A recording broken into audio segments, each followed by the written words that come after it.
Commercial lobster fishermen in southwest Nova Scotia finally out on the water this morning. Here's the scene just north of Yarmouth as the boats headed out to drop their traps, the first of the season.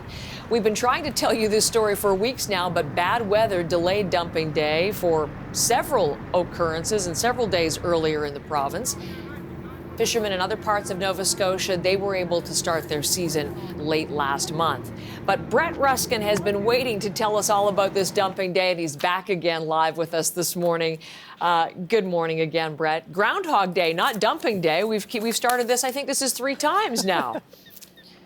Third time's the charm, Heather. And you think you and I are anxious and excited to talk about this? Think about the fishing crews that have been waiting for more than a week now to dump their traps. And so this morning, at 4 o'clock in the morning, 4 a.m. in the middle of the dark, early morning hour, it's like 7 o'clock now, the sun's still not up, these hundreds of fishing boats raced out to their favorite spots, stacked high with lobster traps to begin the lobster season in southwestern Nova Scotia. So let's explain what some of the delay came from and why they started at 4 a.m. Well, they wanted a 12-hour period in which the winds wouldn't exceed 26 knots. That's about 50 kilometers per hour. And the reason why they needed that 12-hour period, that's how long they would perhaps take to dump all of their traps in their favorite locations. And they wanted that wind to be nice and light, nice and low, because again, those traps are high, the center of gravity of those boats are high. This is one of the most dangerous days of the lobster fishing season. So they were waiting for that 12-hour period,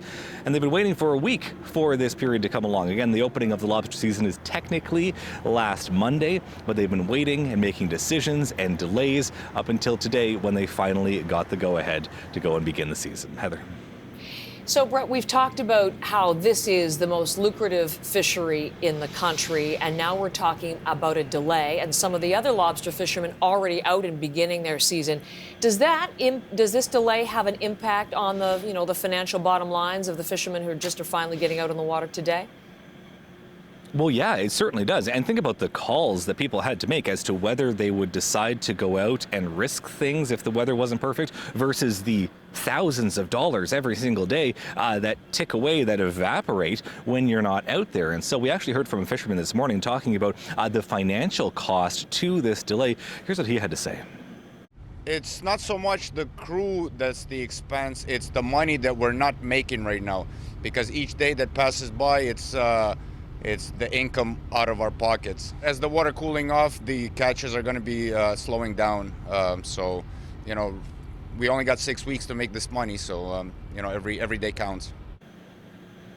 So the most money that they made most of their income for this fishery between the start of lobster season now-ish until Christmas, until kind of the first week of the new year. So it is go time, certainly, for the commercial lobster fishery. One other quick note is that this is the first time that the commercial lobster fishery is going to be mixed in on the water, fishing alongside the First Nations moderate livelihood fishery, which again started back in September. And so everyone involved in both sides are saying that they hope that everything remains peaceful between those two groups.